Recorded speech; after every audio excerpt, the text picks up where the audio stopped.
Assalamualaikum warahmatullahi wabarakatuh. Waalaikumsalam warahmatullahi wabarakatuh.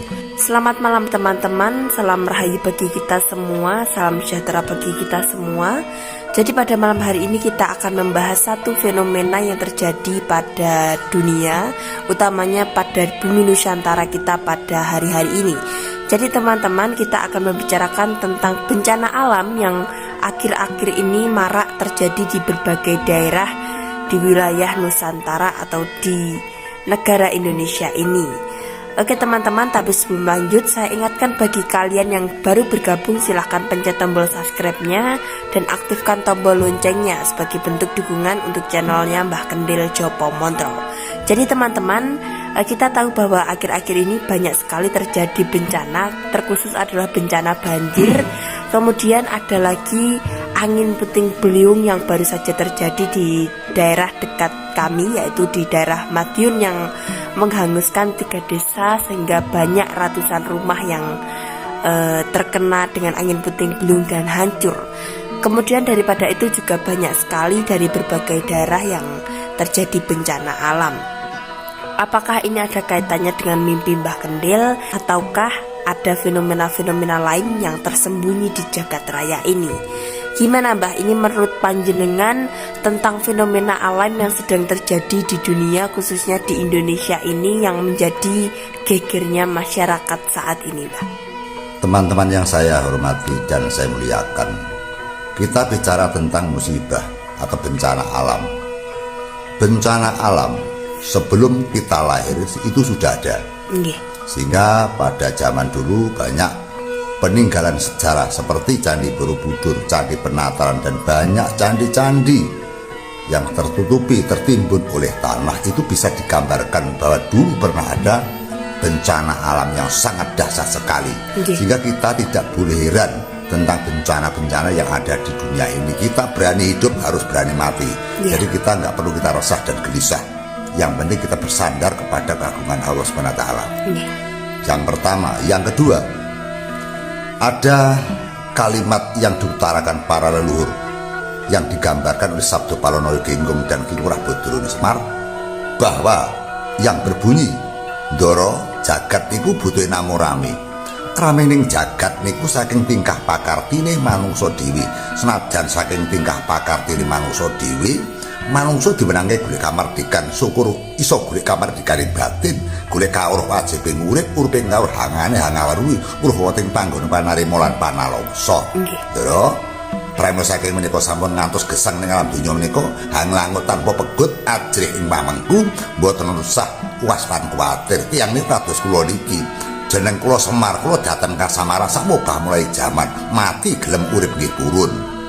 yang dikatakan Ki Lurah Badrono Semar atau bisa disinonimkan dengan Sabdo Palono Ginggo, intinya yang diutarakan itu adalah memang jagat itu seperti ini. Nggih. Jagat kalau tidak rame namanya bukan jagat gitu loh. Ya seperti ini.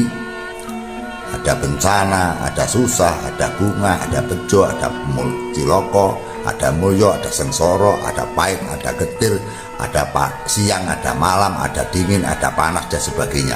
Yang kehidupan seperti ini. Walaupun toh ada bencana yang sangat besar, bahwa manusia diwajibkan untuk mencari kamardikaan batin, artinya tidak boleh terlalu susah, tidak boleh terlalu kita khawatir dan was-was. Okay. Karena memang kehidupan manusia itu mati dan hidup itu di tangan Tuhan gitu. Kita tidak tahu mati sekarang, besok atau lusa. Kita sama sekali tidak tahu. Sehingga makanya untunglah bagi orang-orang yang bertakwa, orang-orang yang bersembah kepada Allah. Itu orang yang beruntung. Okay. Sehingga apabila mati sewaktu-waktu sudah mempunyai sangu dan modal. Itu yang kita bicarakan. Jadi utaranya daripada Semar tadi mengatakan bahwa tidak usah susah-susah, jagat seperti ini. Kalau toh begitu kita tidak boleh terlalu memikirkan. Kita harus berkewajiban untuk mencari kemerdekaan, artinya untuk mencari hiburan. Jadi kalau susah terus, kalau kita tidak usaha, kita kan tidak ada gunanya. Kita harus cari hiburan. Hiburan yang dimaksud hiburan bukan hiburan bersifat budaya. Hiburan untuk menyenangkan hati, menyejukkan hati, menciptakan hati agar bening dan mening, yaitu menyembah kepada Tuhan Yang Maha Esa, bersandar kepada Allah SWT. Hiburannya seperti itu. Nah, kemudian di dalam pengantikannya, di dalam perkataannya, yaitu Ki Lurah Badrono Semar, bahwa orang tidak boleh resah dan gelisah, bahwa orang harus pasrah sumarah dengan kodrat-kodratnya yang diberikan kepada hamba-hambanya. Nah, sekarang kalau kita melihat dengan kata-katanya Ki Lurah Semar seperti itu, mari kita untuk mempertimbangkan, untuk mengotak-atik dengan kejadian-kejadian dari tahun ke tahun.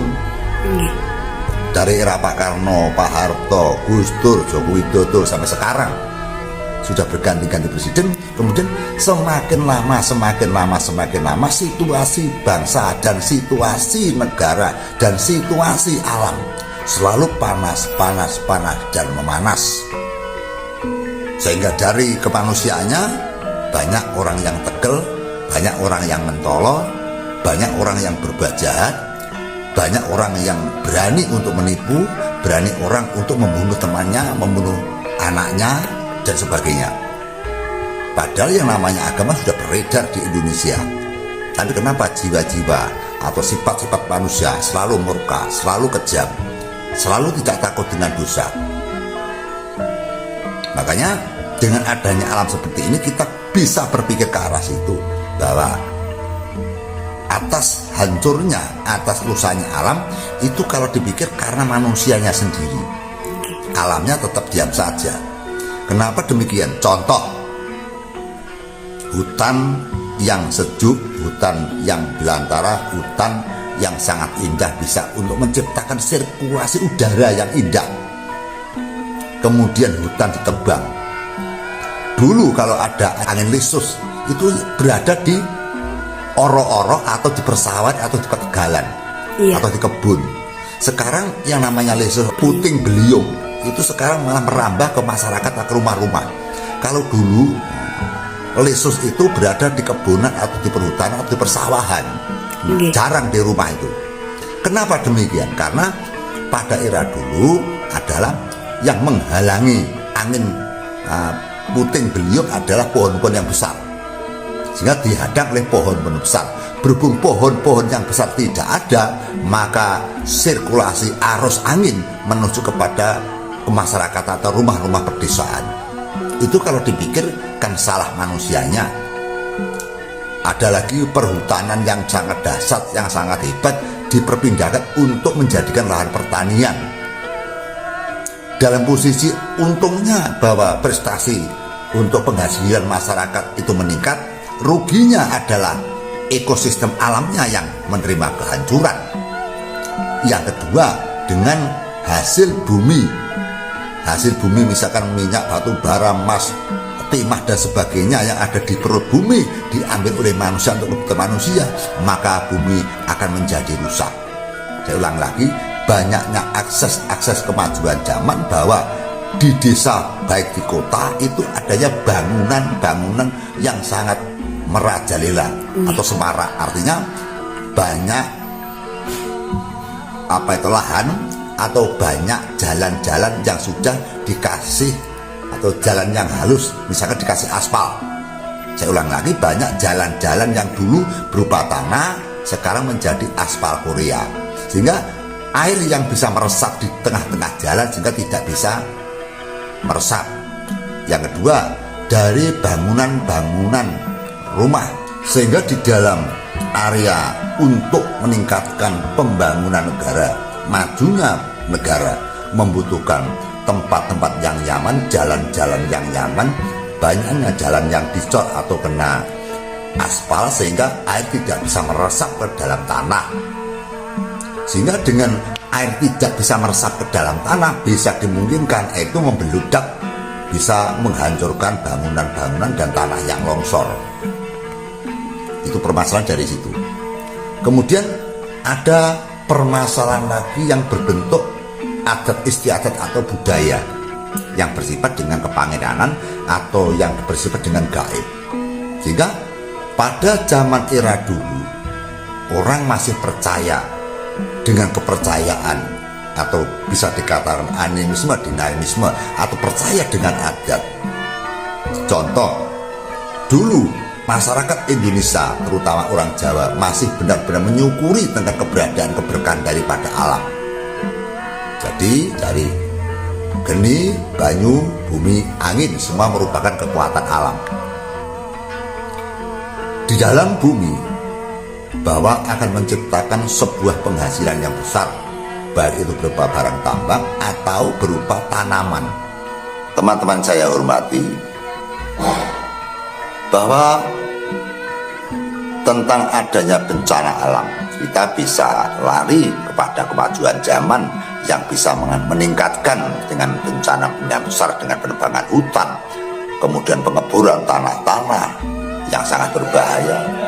Terus kemudian kita larikan dengan kejadian-kejadian yaitu tentang kepercayaan dan keyakinan bahwa orang kuno dulu hanya simpel sekali, hanya sederhana sekali, adanya percaya bahwa manusia hidup itu karena keberkahan dari Sang Pencipta atau Allah Subhanahu wa Ta'ala, sehingga manusia akan membalas budi kepada hasil bumi, kepada bumi pertiwi. Misalkan kalau dulu ada orang yang panen pari, diadakan selamatan atau sodakuan.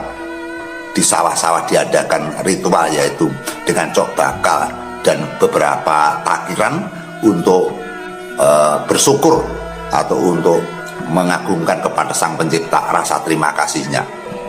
Kemudian termasuk kepada hamba-hamba Tuhan yang tidak dapat dilihat oleh mata, disajikan berbagai budaya atau ritual yang berbentuk dengan sedekah bumi atau sodakoh bumi yang berupa dengan selamatan dan takiran. Hingga pada era saya masih kecil, masih banyak sekali orang-orang yang setiap akan panen padi pasti berdoa menyajikan beberapa bentuk takiran agar si petani nanti akan dikembalikan oleh Tuhan menjadi petani yang sukses. Kemudian hasil dari padi, hasil dari panenan apabila dimakan menjadi kesehatan yang ada di dalam tubuh, tidak menjadi penyakit. Padahal kalau zaman sekarang kita pikirkan bahwa hasil bumi ini akan menjadi berdampak kepada penyakit. Contoh misalkan orang yang makan tebu dijadikan gula, orang banyak makan gula akan terjadi kencing manis. Orang akan makan minyak-minyakan yang berasal dari kelapa atau minyak yang berasal dari hewan atau gurih-gurian yang berasal dari hewan, gurih-gurian yang berasal dari makanan, maka semakin lama dia akan kena kolesterol dan asam urat, sehingga untuk kesehatan tubuh kita akan terganggu karena pembuluh darah tersumbat dengan adanya kolesterol yang tinggi. Jadi sehingga banyak-banyak makanan yang ada di dalam bumi ini justru tidak membuat kesehatan kita, malah justru membuat penyakit kepada kita. Karena apa? Karena dari hasil karya petani yang akan panen tidak disyukuri, tidak diberkahi. tidak diganti dengan rasa terima kasih yang berbentuk pewujudan doa seperti selamat dan sebagainya. Jadi kesimpulan saya seperti itu. Sehingga hilangnya adat dan istiadat dari penyajian rasa sodakoan di masyarakat luas. Sekarang sudah tidak ada orang selamatan di sawah. Akhirnya bumi pertiwi juga akan membalas dengan rasa pangrasa yang menyakitkan dan menakutkan seperti ada bencana alam. Kita limbang-limbang pada zaman dulu, banyaknya orang bodoh, banyaknya orang mengerti, tapi justru bumi ini akan aman, lestari, panen bisa diambil, panen bisa diraih, sehingga untuk bisa mencukupi keluarganya dengan tentram dan sehat. Sekarang kita pikir bahwa masyarakat Indonesia sangat kebingungan dengan adanya godaan-godaan penyakit semakin merajalela, sepertinya para dokter, para medis susah untuk menanggulanginya. Buktinya setiap rumah sakit pasti penuh dengan pasien.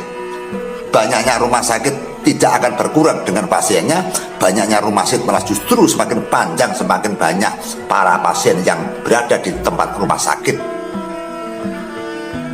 Maka dari itu, kita sebagai hamba Tuhan semestinya kita tidak eman-eman atau kita tidak jedil bahasanya. Kita tidak ulet untuk memberikan sodakoan kepada bumi pertiwi, sodako kepada bumi, sodako kepada tanah. Toh sodako tersebut yang makan adalah hanya merupakan manusia-manusia seperti kita. Secara gambaran sodako diberikan kepada tanah dan ibu pertiwi, tapi secara lahir adalah yang makan dari berkat-berkat itu adalah manusia seperti kita ini. Namun nilai luhurnya tetap berguna bagi bumi pertiwi. Kalau bumi pertiwi dihargai oleh manusia, maka bumi pertiwi akan mengganti kebaikan kepada manusia. Maka adanya hal tersebut, adanya bencana alam yang sangat dahsyat ini juga dikarenakan oleh tingkah pakarti atau perilaku manusianya sendiri yang sembrono, yang meninggalkan adat-adat atau kepercayaan orang kuno-kuno dulu. Atau bisa dimungkinkan karena adanya kerusakan bumi ini diakibatkan para manusia-manusia yang mencari hidup yang nyaman, tapi malah justru mengakibatkan kesengsaraan. Contohnya menebang hutan, mengubur bumi untuk mengambil hasil tambang, terus kemudian untuk membangun gedung-gedung pencakar langit, gedung-gedung bertingkat, kemudian membangun aspal, membangun lahan latar-latar, halaman-halaman rumah dengan paping-paping dan sebagainya, sehingga banyak kali-kali atau sungai-sungai yang dijadikan tempat persawahan, sehingga di daerah saya itu ada genangan air setiap musim hujan.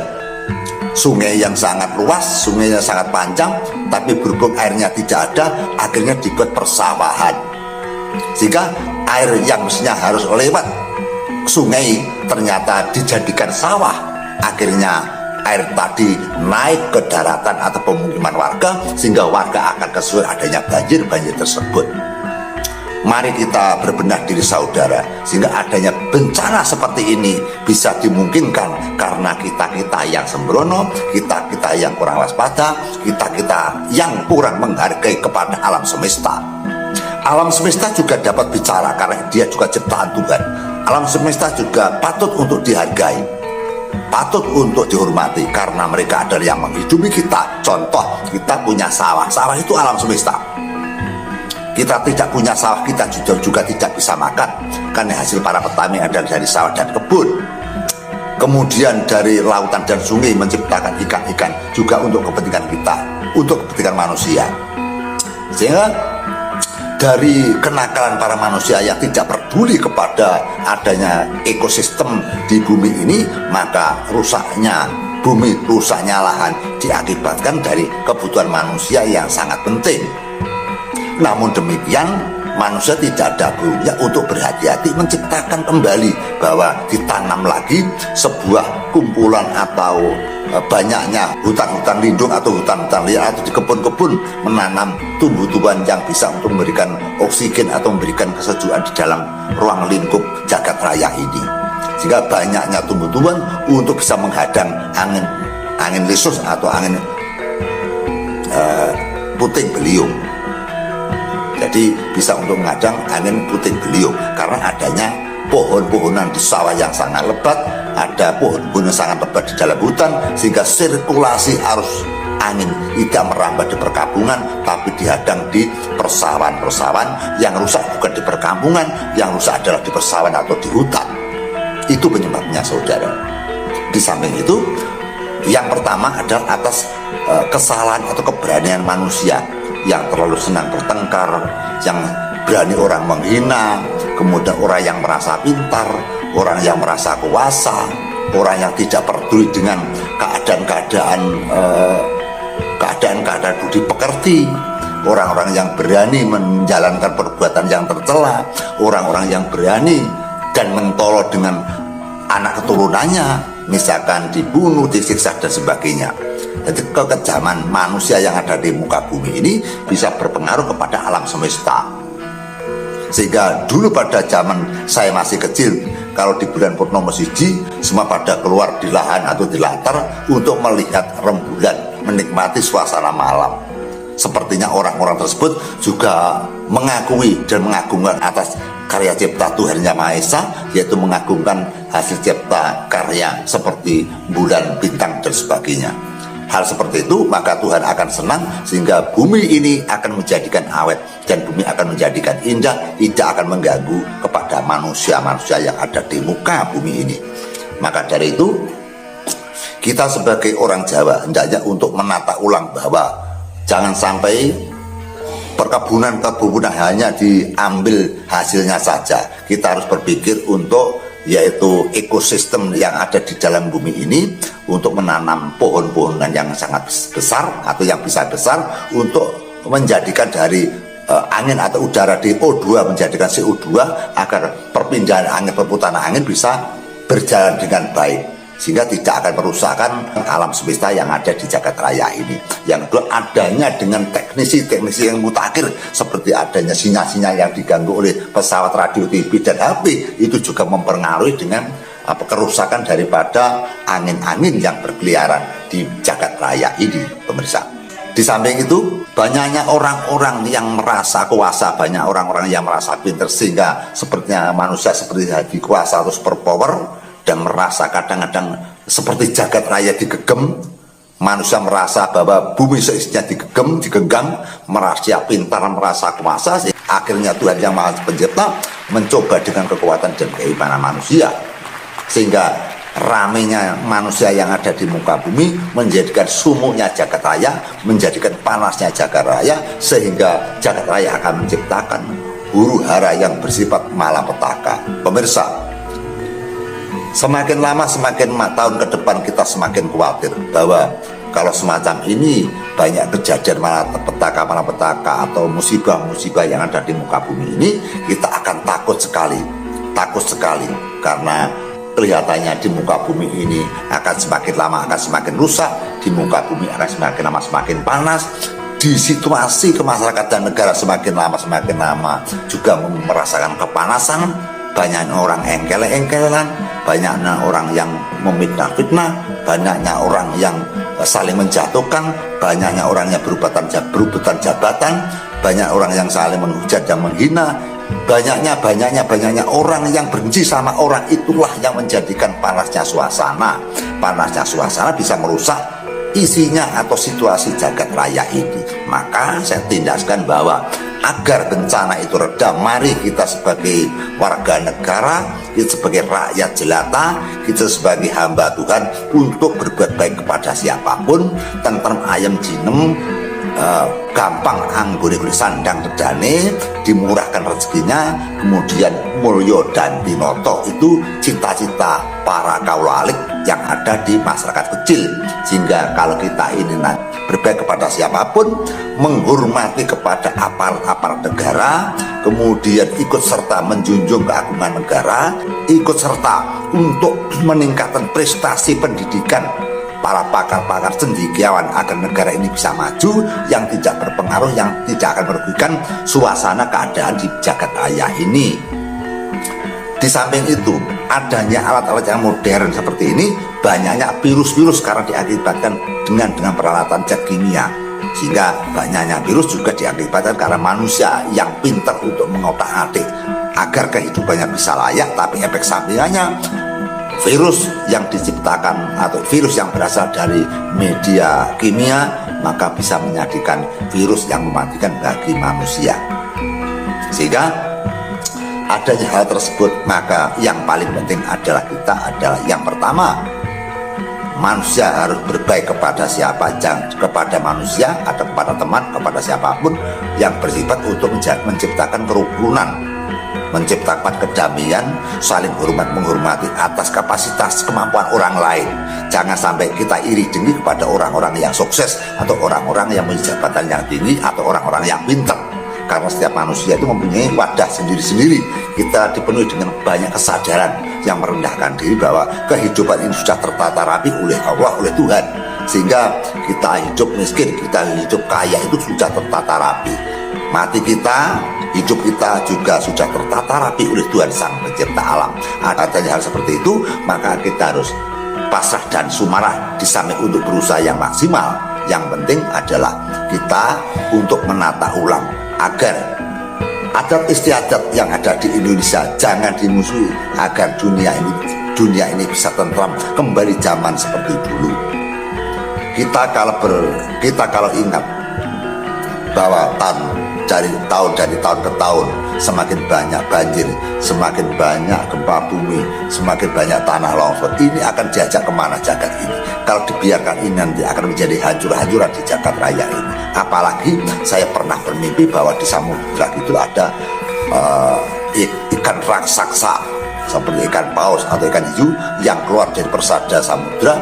Kemudian ikan itu besarnya sampai setinggi langit, lebarnya atau panjangnya sampai beberapa desa. Akhirnya bisa merusakkan warga desa, bisa merusakkan rumah-rumah. Banyak pengorbanan orang-orang yang mati pada impian saya itu. Semoga impian saya hanya impian sesat belaka. Semoga impian saya tidak akan terbukti, sehingga impian saya anggap impian kembangi wong turu. Jangan sampai terjadi. Kalau terjadi itu nanti akan terjadi bencana yang sangat menakutkan sekali. Semoga impian saya itu hanya impian belaka yang tidak ada arti, yang tidak ada guna, dan tidak akan terbukti. Karena saya bermimpi itu juga ketakutan, pemirsa. Dengan adanya hal tersebut, maka adanya bencana-bencana yang sangat dahsyat seperti itu, mari kita sikapi dengan rasa pangrasa, yaitu dekat dengan Tuhan, memperbanyak ibadah, memperbanyak dengan ketakwaan, memperbanyak kebaikan kepada sesama umat, dengan dalih kita untuk melestarikan adat budaya yang pernah diajarkan para nenek leluhur dulu agar terjaga selamat wilujeng seperti kehidupan para nenek moyang dulu yang sederhana tapi hidupnya tentram dan damai. Pemirsa, sembung rasa di malam hari ini adanya para bencana-bencana yang sudah terjadi di Indonesia. Saya juga turut bela sungkawa, semoga teman-teman atau saudara kita yang kena bencana untuk bersabar, bahwa sabar itu adalah merupakan kegiatan, atau sabar itu merupakan akhlak atau tingkah pakarti yang dipuji oleh Allah. Sabar adalah merupakan perbuatan yang baik, bahwa orang yang sabar akan dikasih oleh Allah, akan cintai oleh Allah. Maka kesabaran itu penting. Walaupun seperti itu, maka kita tetap gotong royong, sengkut gemergut apabila ada kejadian desa lain atau desa kita ada bencana, kita untuk merelakan diri untuk membantu agar kehidupan masyarakat di Indonesia ini rukun, bersatu, dan aman terkendali. Jadi jangan sampai membodohkan kepada pemerintah, karena pemerintah pun juga banyak sekali yang diatasi.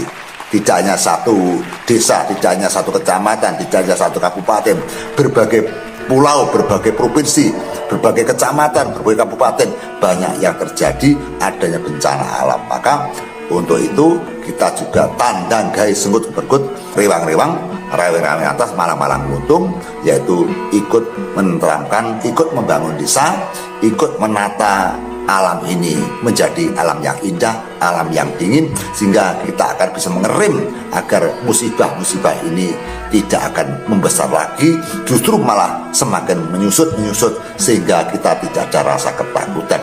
pada malam ini hanya itu yang saya sampaikan kepada teman-teman semuanya. Semoga dengan adanya Sabdo Tomo ini menjadikan bahan-bahan renungan bahwa ternyata bahwa kita butuhnya untuk pendekatan kepada Tuhan, karena kita hidup di dunia ini hanya menjalankan perintahnya Tuhan saja.